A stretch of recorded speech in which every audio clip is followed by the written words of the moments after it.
여러분 혹시 그 식사를 대접해 보신 경험 있으신가요? 네. 저도 한 몇 주 전에 필라델피아에서 펜실베니아 쪽에 이제 알고 계신 어떤 목사님 가정이 저희 집에 방문하는 일이 있어서 굉장히 좀 분주했던 기억이 나요.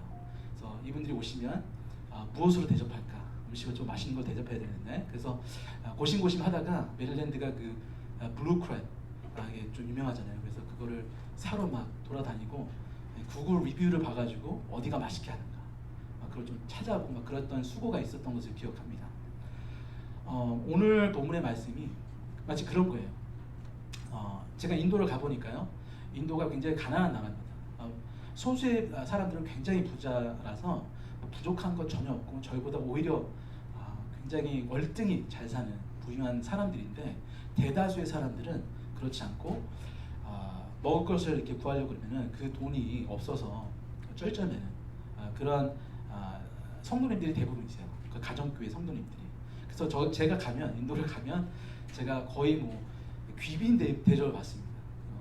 그래서 외국에서 왔지, 또 선교사지, 또 그러니까 말씀도 또 이렇게 전하면서 같이 교제하다 보니까 이분들이 저를 제가 생각하는 저 이상으로 저를 너무 귀하게 여겨주세요. 그래서 저를 이렇게 집으로 초대를 하시는데, 가면은 뭐 소파가 없고 그냥 이렇게 침대가 한 칸 있고 아주 조그만 방에 침대가 소파 겸 식탁 겸 그분들이 뭐 생활하시는 공간이 되고 주무시는 그런 공간이 돼요. 근데 거기를 상속으로 저를 이렇게 앉히시려고 그 침대가 있으면 가장 깊숙한 안쪽에 사람들이 많이 지나다니지 않고 분주하지 않은 그 구석에다가 저를 이렇게 앉혀놓은 다음에 음식을 막 내옵니다. 근데 음식이 양이 굉장히 커요. 그럼 거기는 이제 북부 지역은 짜파티나 밀로 만든 뭐 그런 음식이나 아니면은 쌀을 주로 먹는데, 막 진짜 뭐 이렇게 산더미처럼 이렇게 해가지고 뭐 고기도 뭐 이렇게 그죠? 닭고기 또 뭐 양고기 이런 것들로 흔히 구할 수 없는, 흔히 본인들이 잘 먹지 않는 그런 음식으로 저를 대접하고, 그다음에 그분들이 하는 그 문화의 특성이 뭐냐면 손님이 왔으면 손님에게 뭐든지 다 제공하라고, 필요한 것까지, 그리고 디저트까지, 그다음에 손을 다 씻기는 바가지하고 물병하고 수건까지 다 준비를 합니다. 그리고 그 집 안에 있는 식구들은 전혀 음식에 손을 대지 않아요. 그리고 저희가 이제 집에 이제 돌아가면 그때서 이제 식구들이 모여서 남은 음식을 먹는 거예요. 그래서 너무 많이 먹으면 안 돼요. 저는 그래서 모르고 처음에 너무 많이 먹었다가 그분들이 이제 어려움을 당하시는 그런 걸 좀 얘기를 들었어요. 근데 그 정도로 굉장히 지극하게 정성을 다해서 섬깁니다. 우리 한국 문화도 그렇죠. 중동 문화도 그렇고 모든 이 세계의 모든 문화들이 손님을 아주 지극히 대접하는 그런 문화가 있습니다. 오늘 본문의 말씀이 그런 거예요. 마르다와 마리아, 또 우리가 아는 나사로 형제가 예수님과 너무나 친밀했기 때문에 집을 이제 어디 여행을 하시면 예수님이 자주 들리신 것 같아요.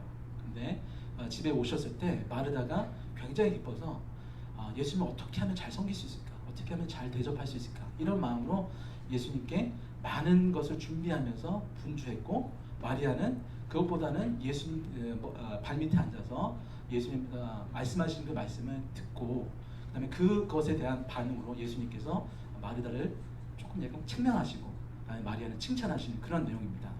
여러분, 이게 그냥 마르다 이야기라서 그렇지 여러분의 이야기라면 어떨까요? 만약 여러분 집에 오늘 당장 예수님이 오신다 그러면, 아니면 예수님께서 기약을 주시고 내가 한 일주일 있다가 너희 집에 방문할게, 그러면 어떻게 될까요? 아마 난리가 나겠죠. 그죠? 청소부터, 그죠? 주님이 정말 그러니까 좋아하시는 것들만 싹 골라가지고 아마 장을 보고 열심히 요리를 하고 아마 부푼 마음으로 예수님 위해서 예수님이 마음껏 즐기실 수 있도록 그렇게 대접을 해드리고 싶은 것이 우리의 정상적인, 지극히 정상적인 마음입니다. 그런데 이 마르다의 그 주님을 섬기는 모습이 사실 우리 모든 신앙인들이 예수님을 섬기고 싶은 그런 마음과 자세예요. 이게 잘못됐다는 게 아닙니다.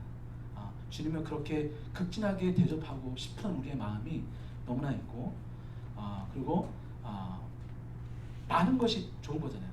더 맛있는 거, 많은 거, 이런 거 편하시게 섬길 수 있는 그런 모든 것들이 우리가 항상 추구하는 것인데 주님은 그것을 책망하셨다는 거죠. 어떤 면에서.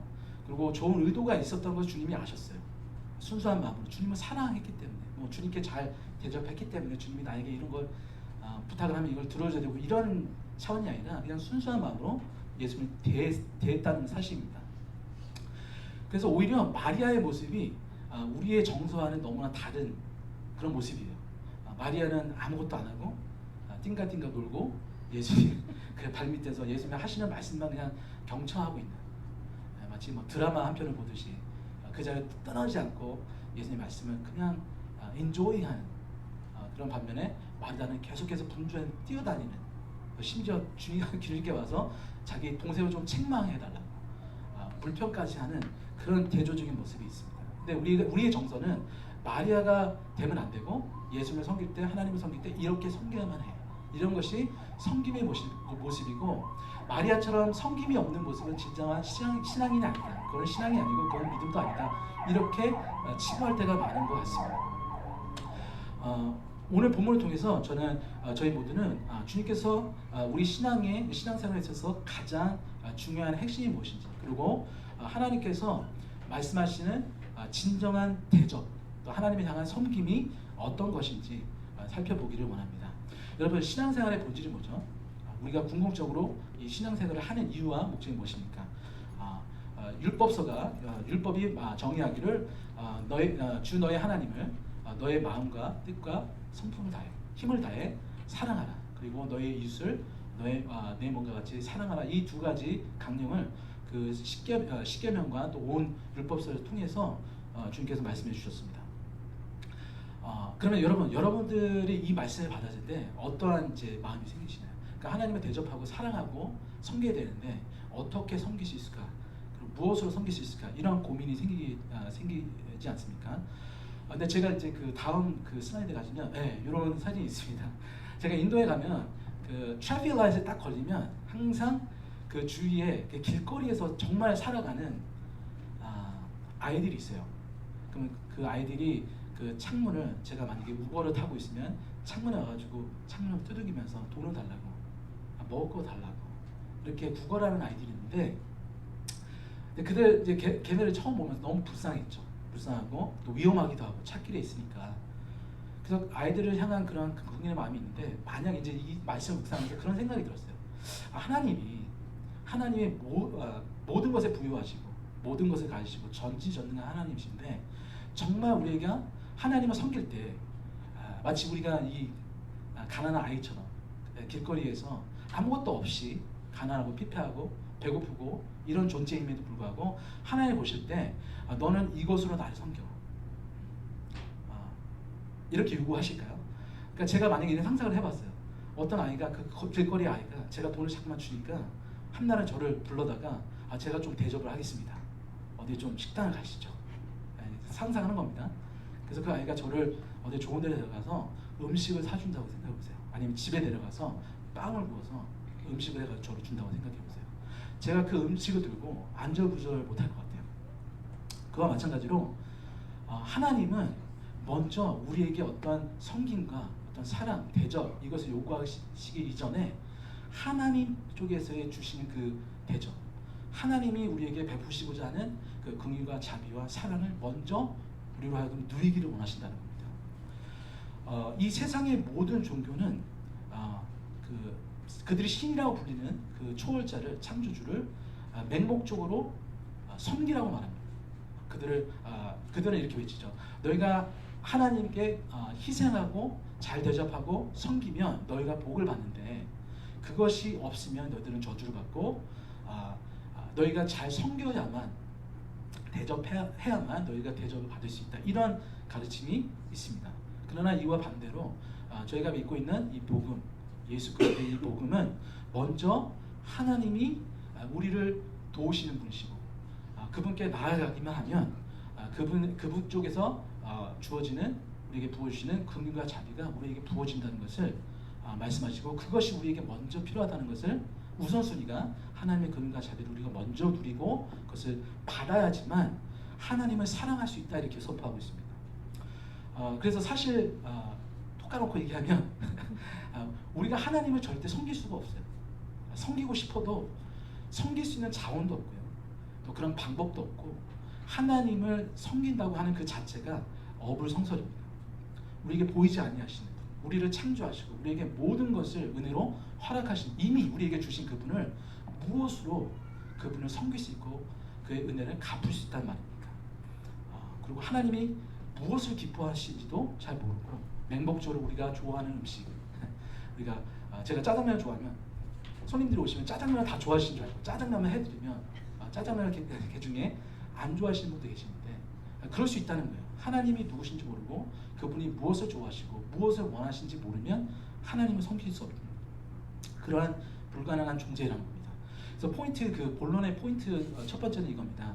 먼저 우리 모두가 마르다와 마리아임을 우리가 기억을 해야 된다는 겁니다. 그래서 하나님을 먼저 우리가 섬기기 이전에 우리의 주제파, 우리가 누구인가, 우리의 정체성에 대해서 좀 잘 알고 그리고 그걸 살펴보고 그리고 주님께서 어떻게 우리로 하여금 섬기게 하신지를 알기를 원합니다. 그래서 여러분 그 마르다와 마리아가 사실은 같은 어원에서 그 한 단어의 어원에서 이름이 파생이 됐어요. 그래서 여러분 그 출애굽기 15장에 보면 그 홍해를 가르고 나서 모세와 그 미리암이 이제 찬양을 부르잖아요. 찬양을 부르고 난 다음에 바로 직후에 물이 없어서 막 갈급해 있던 그 백성들에게 하나님이 그 쓴물밖에 없는 그 장소 이름이 마라인데 거기에 한 나무를 들어다가 그 물에 던졌을 때 그 물이 이제 단물로 스윗 워터로 그 변하는 그런 사건을 통해서 그 물을 자기의 그 출애굽 백성들에게 마시게 하는 그런 사건이 나옵니다. 거기에 나오는 그 마라가 사실 이 마르다하고 마리아하고 또 미리암 모세의 누이 미리암 또 그 룻기에 보면은 나오미가 나를 더 이상 나오미라 그러지 말고 나는 그 나오미라는 이름 뜻이 기쁨인데 기쁨을 가진 자가 아니라 더 이상 나는 쓴 물이다. 나는 쓰고 비를하다. 이런 말로 자기를 그렇게 불러달라고 이렇게 표현하는 것을 보게 됩니다. 여기 본문에 등장하는 이 두 사람 나사로는 안 나오죠. 근데 그 두 여인이 사실은 이 세상의 모든 인류를 대변하고 있습니다.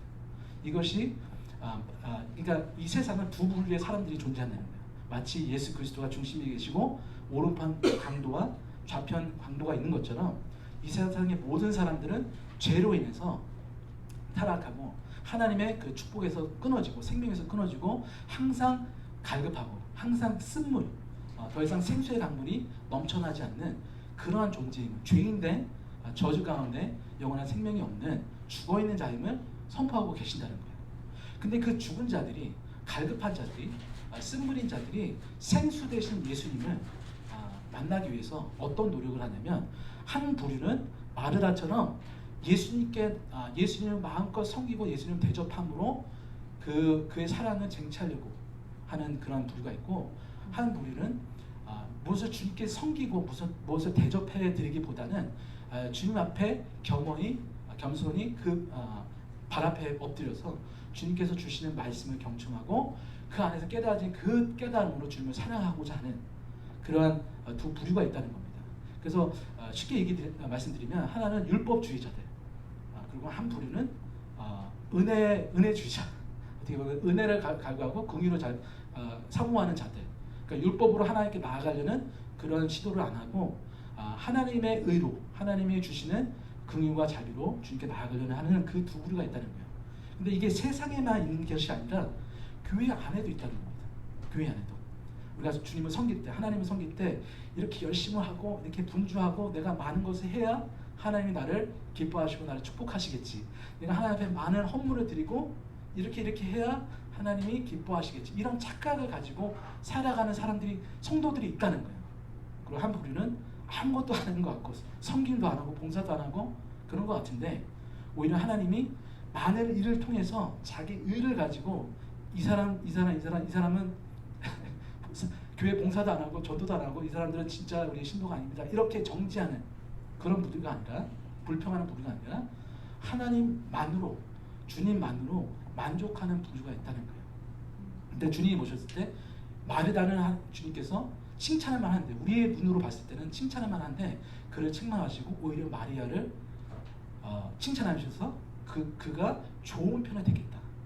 너는 한 가지 부족한 게 있고 너는 이 마리아는 한 가지를 알잖아 다 가졌다. 그리고 그것을 빼앗기지 않을 것이다. 이게 좋은 것이다. 라고 칭찬을 하셨다는 겁니다. 그리고 이 이야기가 우리 자신일 수 있습니다. 때로는 우리 안에서 이런 싸움이 있어요. 영적인 싸움. 마르다처럼 뭔가 주님께 뭔가 드리려고 하는 열심으로, 율법 지킴으로, 나의 의를 가지고 주님께 나아가려는 그런 모습, 그분을 대접하려는 모습, 그분을 섬기려는 그런 모습들이, 그런 시도들이 계속해서 우리 안에 끊임없이 유발된다는 거예요.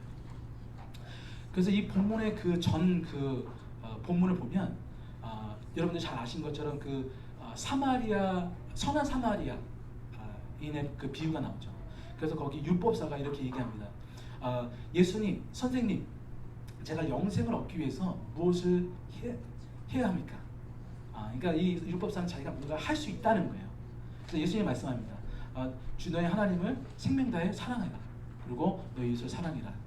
그랬더니 마치 자기는 다 그것을 하고 있느냐 이렇게 물어봅니다. 예수님께. 그러면 예수님께서 말씀하시는 그 이웃은, 하나님은 내가 사랑하고 있으니까 이미 보이지 않는 하나님은 다른 사람들이 그것을 확인할 방법도 없고 그렇게 나는 믿고 있고, 그렇지만 내가 보여지는 내 이웃을 내가 사랑하고 싶은데 그 이웃이 누구입니까? 내게 말해주세요. 그럼 내가 사랑해 버릴래니까요.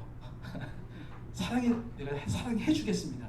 이런 태도로 주님 앞에 나왔어요. 그랬더니 예수님께서 이 선한 사마리아인의 그 비유를 들어주시면서 나중에 예수님께서 다시 되묻는 그 대목에서 그 예수님이 뭐라고 그러시냐면, 그런 이 세 사람 중에 거기에 제사장 또 레위인 있고 그다음에 선한 사마리아 그 이방인이 있는데 누가 자비를 베푼 자냐? 근데 자비를 베푼 자냐 이렇게 말씀하시고, 이 세 사람 중에 누가 그 강도 만난 자의 이웃이냐, 이웃이 되겠느냐 이렇게 되물으시는 거예요.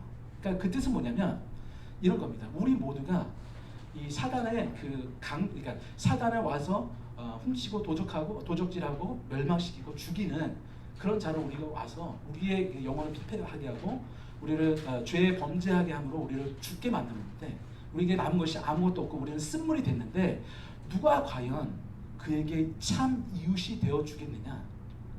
그 선한 사마리아는 예수 그리스도를 대표하고 그분만이 우리에게 오셔서 우리를 만지실 수 있고 우리를 대접할 수 있고 우리를 나귀에 태워서 여관에 데려갈 수 있고, 그리고 돈을 지불하시고 우리를 낫게 하시고 케어할 수 있는 그분이시다라고 말씀하신 거예요. 그러고 나서 바로 이 본문에 말씀이 나오는 것이죠. 그러니까 우리가 알 수 있듯이 마리아는 율법사와 같이 내가 주님을 사랑할 수 있어요. 내가 주님을 사랑해 드릴게요. 대접해 드릴게요. 이런 마음을 가지고 있는 자고, 반대로 마리아는 주님 제게는 주님을 사랑할 수 있는, 대접할 수 있는 그 어떠한 선한 것도 아름다운 것도 주님 받으실 만한, 기뻐하실 만한 것이 아무것도 없습니다. 제가 할 수 있는 것은 주님이 던져주신 그 떡, 생명의 떡, 마치 그 수로보니게 그 여인처럼 그 주인의 상에서 떨어지는 그 떡 조각이라도 제가 먹겠습니다. 제가 취하겠습니다. 제가 그 무비보셋처럼 다윗의 식탁에 개 같은 나와 같은 존재를 그 긍휼로 은혜로 나를 이 왕의 식탁으로 나를 불러주셨사오니, 내가 원수된 자였지만 나를 용서하시고 나를 함께 식탁을 대할 수 있는, 교제할 수 있는 그 교제로 식탁으로 나를 불러주셨사오니 내가 거기서 감사히 먹겠습니다 라고 하나님의 긍휼과 자비를, 그것만을 구하고 나아가는 그런 한 부류의 성도들이 있다는 거예요. 그들이 바로 마리아고, 또 율법을 가지고 제가 주님을 대접하겠습니다 라고 했던 자들이 바로 마르다의 부류라는 겁니다. 그래서 그 결국이 어땠습니까? 율법적인 신앙생활을 하는 자들, 그 마르다들의 특징은 뭐냐면요, 하는 일이 너무 많아요. 저도 이제 선교지에 가보면 이럴 때가 있어요. 많은 일들이 있는데 그 많은 일들이 치여서 정작 필요한 하나님과 그 교제를 누리지 못하고 하나님과 멀어지고 범죄하고 타락하는 그러한 많은 사역자들을 보게 되고 선교사님을 보게 됐어요. 저도 마찬가지고. 근데 분주하고 산만한 그런 것을 하나님께서 좋아하신 것이 아니라 마치 이런 거죠. 저희 그 막내가 3살인데요. 3살 아이가 해나가 저를 위해서 막 도우려고 막 저를 섬기려고 막 한다고 한번 생각해보세요. 제가 봤을 때는 그 섬김이 너무 우스운 거죠. 저를 섬길 수 있는 영역도 많이 한정되어 있고 제한되어 있고 해줘도 저에게는 그게 오히려 저를 섬기는 게 아니라 저를 수고하게끔 만드는 섬김이 절대 될 수 없는 그런 차원의 섬김이 될 것입니다. 하나님은 우리에게 절대로 하나님을 섬기는 자의 위치로 우리를 밀어넣지 않는다는 거예요. 처음부터 하나님을 섬김을 받고 그 섬김을 깨닫고 그 사랑을 깨달아서 우리 안에서 자발적으로 그 은혜가 너무 감격스러워서 예수님의 식탁에서 떨어진 그 음식을 먹을 때 너무나 달콤하고 너무나 맛있고 그 자리가 영광스럽고 감격스럽고 그래서 유발되어지는 그 은혜로 주님을 섬기고 부족하지만 주님께 드려지는 우리의 삶을 원하신다는 겁니다. 여러분 우리 이 자리가요 얼마나 감격적인 자리인지 아세요? 이게 하나님의 식탁인데 예수님의 식탁인데 우리를 이 자리를 다 만들어 주신 거예요. 우리의 앉을 수 있는 자리. 우리가 이 자리에 초대를 받은 거예요. 주님이 우리를 오라 하시고 불러주시고 자리까지 다 세팅을 해두시고 와서 내게 먹어라. 마음껏 즐겨라. 배불러라. 이거로 만족하지. 네가 배부를 때까지 만족할 때까지 계속 먹어. 주님이 그런 수준으로 그런 사랑으로 우리를 섬겨주시고 계시다는 겁니다. 지금 이 순간에도. 여러분 그 눈물겨운 헌신, 엄청난 희생과 대가, 하나님 앞에 드려지는 엄청난 사역의 업적, 그 모든 것들이 결국에는 아무것도 아니라는 거예요. 그 순간을 제가 즐기지 못한다면 주님과의 관계가 멀어진 채 그냥 일에 내 삶을 기쁘시게 하려고 노예처럼 일만 하고 그 안에 쉼도 없고 기쁨도 없고 감사도 없고 예배가 터져 나오지 않는 그런 삶이라면 그것이 과연 건강한 신앙생활이겠습니까? 그래서 마르다는 예수님의 말씀을 통해서 자기 실체를 발견하게 됐어요. 내 입에서 불평이 있구나. 내 안에서 이런 다른 사람을 향한 정죄가 있고 마리아 내 동생 정말 일하기 싫어하는 이 모질이 죄송합니다. 우리가 그럴 때 있잖아요. 교회 안에서 다른 사람들 볼 때 근데 하나님 보실 때 그 사람은 자라나야 되는 수준인 거예요. 그 사람에게 일을 맡기지 않아요. 저희 준영이 준호에게 총을 갖고 나가서 싸우라고 그러면 절대로 나가서 싸울 수가 없습니다. 기다려주는 그 시간이 있어야 되고 하나님의 때에 그들이 누가 시키지 않아도 자발적으로 하나님 주신 마음이 있기 때문에 하나님의 마음 붙잡고 나갈 수 있는 그런 자리로 우리가 우리 성도님들을 같이 그렇게 섬겨드리고 그런 것이 교회인 줄로 믿습니다. 예수님께서 그러셨죠. 너희가 가서 내가 긍휼을 원하고 제사를 원치 아니한다 하신 뜻이 무엇인지 배우라. 그리고 내가 의인을 부르러 온 것이 아니라 죄인을 부르러 왔노라 하시니라. 이 말씀에서 알 수 있듯이 주님은 지금 마르다가 하는 제사 또 가인이 드리는 그 제사 아브라함이 누구죠? 하가를 통해서 이스라엘을 낳는 그런 제사 이런 것들을 원하신다는 것이 아니라는 거예요.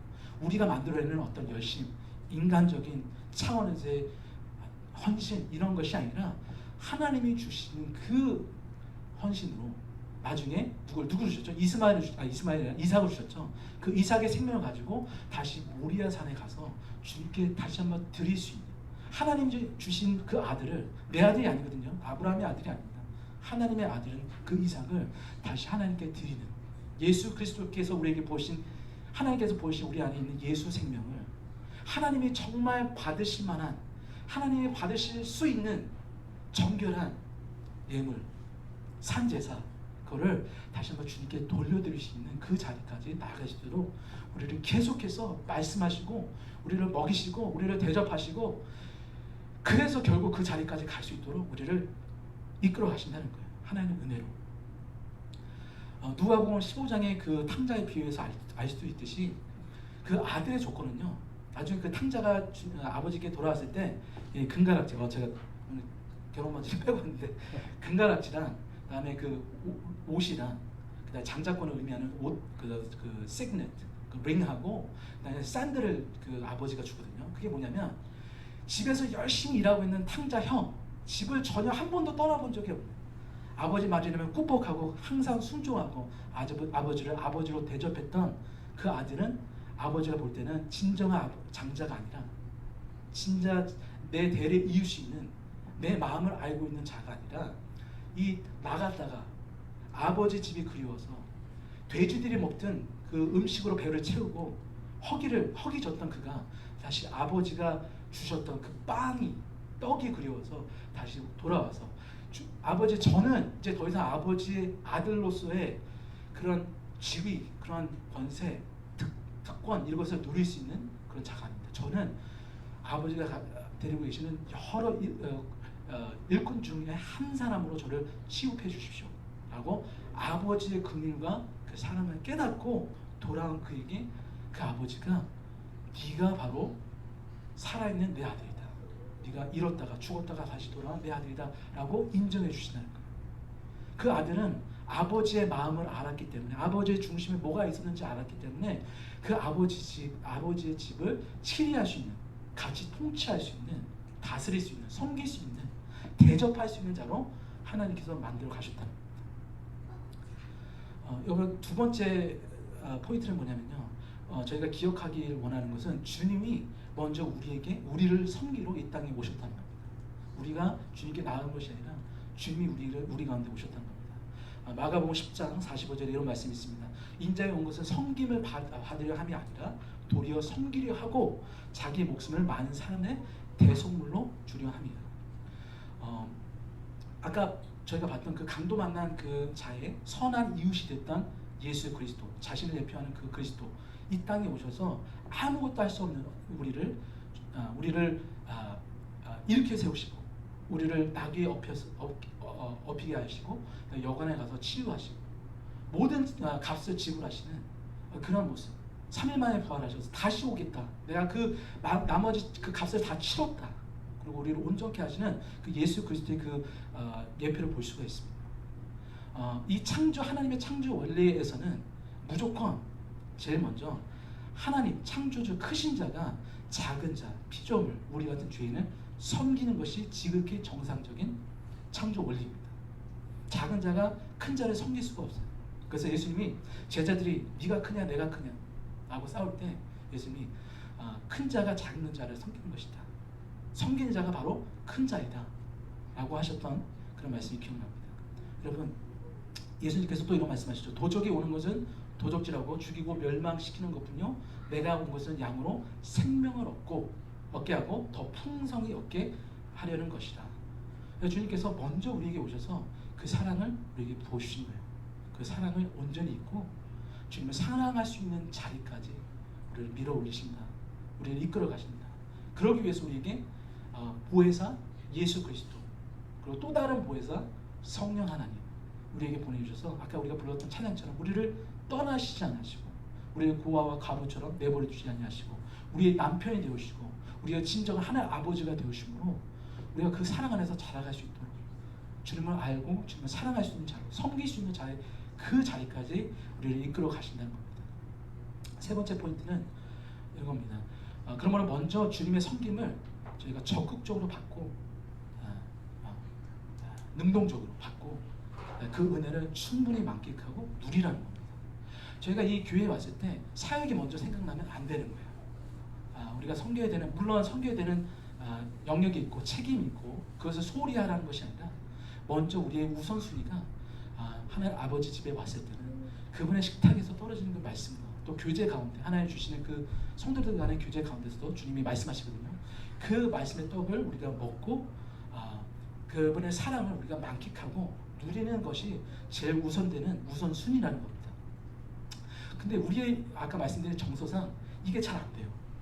우리가 하도 그 죄에 찌들어 있었어가지고 누군가에게 뭔가를 받는다 그러면 일단 부담스럽고, 그죠? 누가 초대해 간다 그러면 뭘 사가지? 코스코에 들려서 뭐 화장지라도 사야 되는데 뭔가 우리가 저번에 한번 한 끼를 대접받았는데 이번에는 내가 두 끼를 대접해야 되나? 아니면 뭐 그런 거 있잖아요. 스테이크를 받았는데 뭐 스테이크를 먹었는데 이번에는 뭐 라면으로 때울 수 없지, 뭐 이런 우리 안에 있는 뭔가 성경을 받으면 뭔가 이렇게 뭔가 갚아야 되는 그런 부담감이 있다는 겁니다.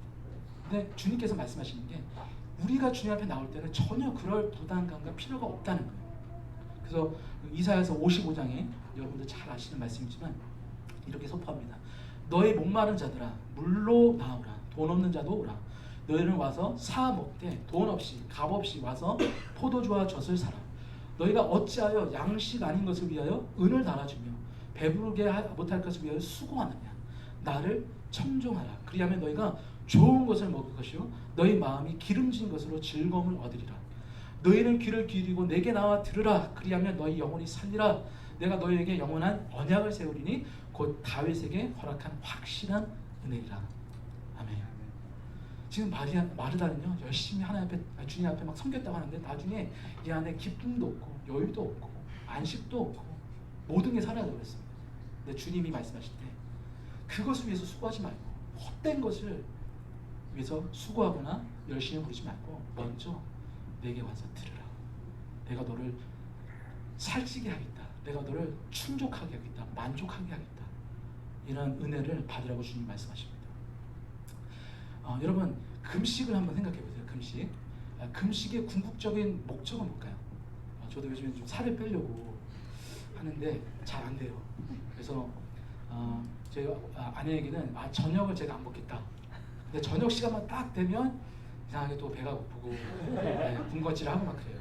그러니까 배가 고프다는 것은 좋은 겁니다. 왜냐하면 배가 고파야 제가 뭘 먹을 수 있다는 거거든요. 그러니까 뭔가 채울 수 있다는 겁니다. 그러니까 여러분 잘 생각해 보시면 이 물병에 있는 물을 다 쏟아내는 이유와 목적은 무엇입니까? 이게 병인데 그냥 비어 있는 상태가 되는 것이 절대로 목적이 아닙니다. 이 비어진 병을 무엇으로 채우는가? 채움이 있다는 것입니다. 그래서 우리가 그 주님이 말씀하신 이사야서 58장에 그 내가 기뻐하는 금식은 흉악을 풀어주며 하나님 그 고아와 갑으로 돌아보며 이런 하나님의 그 긍휼과 자비의 마음으로 다른 사람을 섬기는 그런 모습으로 나오잖아요. 근데 그게 어떻게 가능하냐면 마치 이런 거예요. 제가 이 안에 쓴물이 있습니다. 이 쓴물로는 그 어떤 사람도 섬길 수 없는 거예요.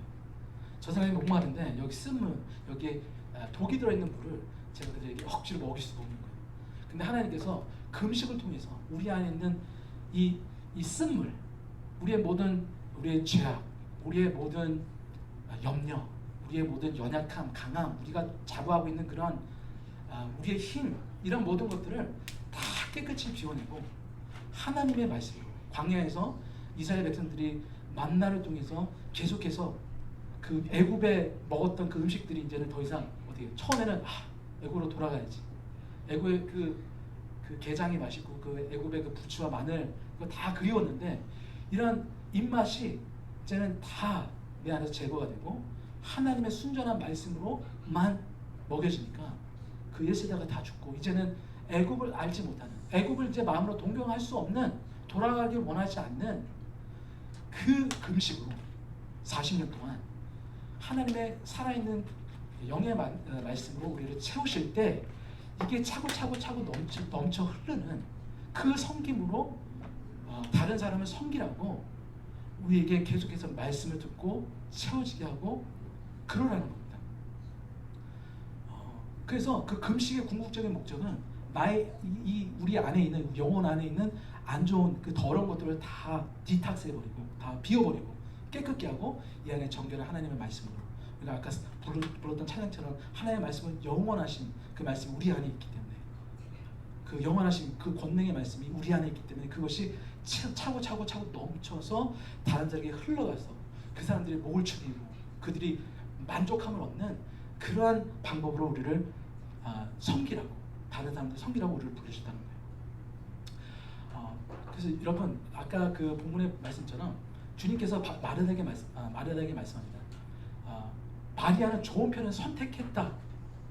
그러니까 우리에게 선택권이 있다는 거예요. 날마다 우리 인생 가운데 날마다 순간순간마다 하나님의 말씀을 선택할 수 있는 선택권이 있고 또 하나님의 말씀을 거부할 수 있는 선택권이 있다는 겁니다.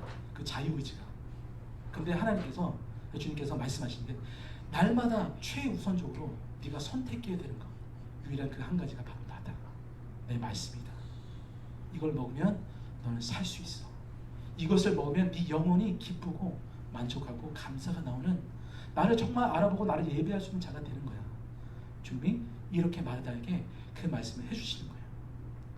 아까 말씀드린 것처럼 주님을 섬기기 위해서는 주님을 알아야 합니다. 제가 이제 김효수 목사님은 거의 몇 년 오래됐죠. 몇 년 알게 됐는데 기억도 안 납니다. 몇 년인지. 근데 저희가 한 번 만나서 알을 가지는 게 아니라 날마다 매년 또 계속해서 끊임없이 주님 허락하시는 영원토록 서로 알아가는 그런 사귐의 관계가 되길 원하는데, 그래야 이분을 섬길 수 있고 서로 피차의 섬김과 사랑을 나눌 수 있는 그런 그 관계가 되는 것처럼, 주님도 우리에게 날마다 주님 발 앞에 앉아서 주님께 떨어지는 그 말씀, 주님께서 너에게 주시는 그 말씀을 받아먹는 그 자리에 있기를 원하신다. 그래야 그분이 원하시는 기뻐하실 뜻을 우리가 알고 그 마음을 알아서 그 탕자의 그 비유처럼 탕자처럼 주님의 아버지의 마음을 알아서 아버지를 섬길 수 있는 그 자리로 나아갈 수 있다는 겁니다. 이제 결론을 맺으려고 합니다. 여러분, 그 마리아가 나중에 그 요한복음 12장에 보면 그 향유 옥합을 깨뜨려서 주님의 그 발에 붓고 그다음에 머리로 그 예수님의 발을 씻는 그런 모습이 나옵니다. 공간복음서에 여러 한 네 군데, 이제 요한복음서를 포함해서 네 군데 있는 그런 향유 옥합을 깨뜨리는 그런 장면이 나오는데, 자세히 보시면 조금씩 이야기가 다릅니다. 그러나 거기서 공통적으로 저희가 알 수 있는 것은 이 모습이 바로 우리 성도들의 주님을 향한 섬김과 예배라고 주님이 말씀하신 것 같아요. 그 본문에 보시면 그 요한복음 12장에 보시면 그 마르다는 여전히 또 주방에서 열심히 일을 합니다. 그 나사로는 또 예수님 그 살아난 그 몸을 가지고 예수님 발 앞에서 예수님의 말씀을 듣는 자예요. 그런데 마리아는, 제가 마리아가 뭐 구원을 안 받았고, 마르다가 구원을 받지 않고 이런 차원이 아니라 성숙한 단계로 나아가는데, 마리아는 하나님의 말씀을 듣고 들었더니 하나님의 은혜와 사랑이 깨달아졌더니 결국에 나타난 그 삶의 예배가 어떤 모습이었냐면, 자기가 정말 귀하게 여겼던 자기 이제 결혼을 위해서 준비해뒀던 지극히 순전하고 값싼 그 향유 옥합을 그냥 깨뜨려서 한 번에 그냥 조금만 이렇게 붓는 게 아니라 전부를 예수님 발에 부었다는 사실이에요. 이런 거죠. 제가 이제 이게 향수라고 그러면 향수를 제가 좀 찍어서 제가 몸에 좀 바르지 않겠습니까? 이거를 제가 딱 뚜껑을 연 다음에 제가 머리에다가 이걸 다 붓고 제 발에 다 붓는다면 미친 거죠. 그죠? 제가 정신병원에 가야 됩니다. 근데 그런 일이 있었다고 말씀하고, 온 집이 그 향기로운 냄새로 가득했다, 이렇게 표현이 되어 있습니다. 왜 그랬을까? 그리고 나아가서 저희 아내가 저 뒤에 있지만 저희 아내가 저를 굉장히 사랑하거든요. 제가 항상 그 사랑에 너무 제가 감격하는데 진짜 거짓말이 아니에요, 저는. 근데 저희 아내가 한 가지 좀 안 좋아하는 게 있는데, 발을 만지는 걸 안 좋아합니다. 네, 발은 이제 더럽다고 생각하는 거고, 이 신체 일부분에서는 아이들도 이제 자기 발가락을 뭐 잡고 뭐 발가락을 입에 들어갔다 이러면 큰일 나는 겁니다. 그런 차원의 생각을 가지고 발은 부정하고 정결치 않은 거, 더러운 거, 이런 관념을 갖고 있는 아내인데, 제가 만약에 밖에 나갔다가 땀 흘리고 양말이 흥건히 이제 땀에 젖어서 냄새가 나는 발을 가지고 왔는데, 저희 아내에게 당신 나를 사랑하나? 그러면 이제 저희 아내가 당연하죠. 그러면 내가 양말을 벗을 테니까 내 발을 좀 씻겨달라고, 우리 세족식 하다고 집에서 뭐 우리가 실제로 한번 해보자고, 이런 장난스럽게 할 수도 있을 것 같아요. 그러면 저희 아내는 제가 100% 제가 장담할 수 있는데, 저희 아내는 지극정성으로 깨끗이 제 말을 여기저기 만지면서 닦아줄 거예요. 저를 사랑하니까. 그런데 만약에 저희 아내에게 당신의 그 아름다운 머릿결로, 지금 마리아가 했던 것처럼 당신의 머리로 내 발을 좀 씻겨주십시오, 이러면 아마 100이면 100, 저희 아내는 그건 좀 아닌 것 같습니다 라고 할 거예요. 그만큼 지금 이 여자는요, 그 고린도전서에 보면 그 여자에게 있어서는 그 머리가 영광이라고 그랬잖아요. 그러니까 우리가 머리를 이렇게 덮는 이유가, 나는 주님께 속했습니다. 나에게는 남편이 있습니다. 내 영광, 이 머리에서 나오는 이 아름다움 내 영광 아니고 이 영광을 나에게 허락하신 그 주인이 있습니다 라는 고백이잖아요. 그래서 머리를 쓰고 나오는데, 그 머리를 풀어헤치고 그 영광으로 이 가장 아름다운 그 머리로 예수님의 더러운 발을 씻겼다는 거예요. 근데 그 주위에서 일어났던 반응이 너무 웃깁니다. 예수님을 그렇게 따라다니고 졸졸 따라다니고 예수님과 사역을 많이 했고 일도 많이 했던 12 제자들이 있었는데 그 중에 가장 돈을 사랑하는 가룟 유다가 돈깨를 맡은 그 가룟 유다가 그 여인의 그 행위를 보면서, 이거는 여기에 있지 않지만 다른 복음서에 네가 정말 네가 무식하구나. 네가 정말 이게 이렇게 모자라도 이렇게 모자랄 수가 없구나. 왜 이걸 낭비했니? 이걸 왜 허비하니? 이걸 왜 웨이스트했니? 야, 이거 팔아다가 장에서 팔면 이거 300대니 이거 어마어마한 돈인데 이거 가지고 우리가 많은 일을 할 수 있어. 많은 섬김을 할 수 있어. 가난한 애들 먹일 수 있고 입힐 수 있고 고아원도 짓고 선교지 센터도 짓고 이 모든 일들을 우리가 많은 사역들을 할 수 있어. 왜 이걸 모르니? 왜 이렇게 낭비했어? 왜 네 인생 내 돈은 아니지만 왜 네 돈을 왜 낭비해? 멍청아? 모지라? 이랬던 거예요. 근데 예수님이 걔 보시면서 가만두어라. 왜 얘를 괴롭히냐? 얘가 나에게 지금 한 이 행위가, 이 예배가 너무나 아름다운 것이다. 이 섬김이 정말 아름다운 것이다. 내가 이걸로서 기뻐한다. 그래서 내가 장담하건대 내 예수 그리스도의 그 복음이 전해지는 이 천하 만국의 어느 곳에마다 이 여자가, 이 본문에서는 마리아가 내게 행한 이 일이 말해질 것이고 기억될 것이다. 기념되어질 것이다. 이렇게 말합니다. 여러분, 우리가 성만찬을 할 때 우리가 봤던 그 교독서에서 보면은 성만찬을 우리가 대하잖아요. 그 성만찬이 어떤 종교 의식이나 제사가 아니라 정말 우리가 믿음으로 예수 그리스도의 몸과 피가 몸이 십자가에서 찢기시고 거기서 깨지시고 우리를 위해서 피가 흘려졌다는 것을 믿고 그 떡과 그 몸과 피와 그 잔에 우리가 참여를 하는 것입니다. 믿음으로. 근데 주님께서 이 일을 통해서 나를 기억하라고 말씀하셨잖아요. 근데 예수님이 이 여인의 이 예배를 보면서 예수님이 뭐라고 하시냐면 이 여인이 행한 이 일을 많은 사람들이 이제는 기억할 것이다. 이렇게 얘기합니다. 저는 이게 너무 듣고 싶어요. 주님께 드려지는 저의 삶의 예배가, 드려지는 섬김과 대접이 대진아 진짜 아름답다. 네가 나를 섬기는 모습이 진짜 아름답고 네가 나를 이렇게 사랑하는 거야. 이게 복음이야. 이게 복음의 삶이야. 네가 이런 나를 섬기는, 사랑하는 이 모습이 나에 대해서 복음이 선포되는 그 모든 곳에 동일하게 이것이 말해질 거야. 그리고 이것이 기억될 거야. 이게 저는 너무 부러운 거예요. 여러분, 한번 이렇게 생각을 해보세요. 제가 아들 예수입니다. 제가 아들 예수예요. 하나님께서 저를 보내셨습니다. 생명의 떡으로. 그럼 사람들은 뭐야? 내게 와서 먹으라고, 나에게서 마시라고, 내가 생명의 물을 줄 수 있다. 너희가 내 살과 피를 먹지 않으면 생명이 없다고 나에게 오라고 하시는데 그 아무 누구도 예수님께 나아가지 않습니다. 그래서 예수님께서 하나님 명령하신 대로 창세절 언약대로, 그 은혜의 언약대로 십자가에서 깨어지시는 거예요. 마치 이 마리아가, 이거 너무 귀한 거잖아요. 비싼 거잖아요. 값어치로 따졌을 때 이거는 어마어마한 가치가 있는 거예요. 근데 이거를 깨뜨려 버리는 거예요.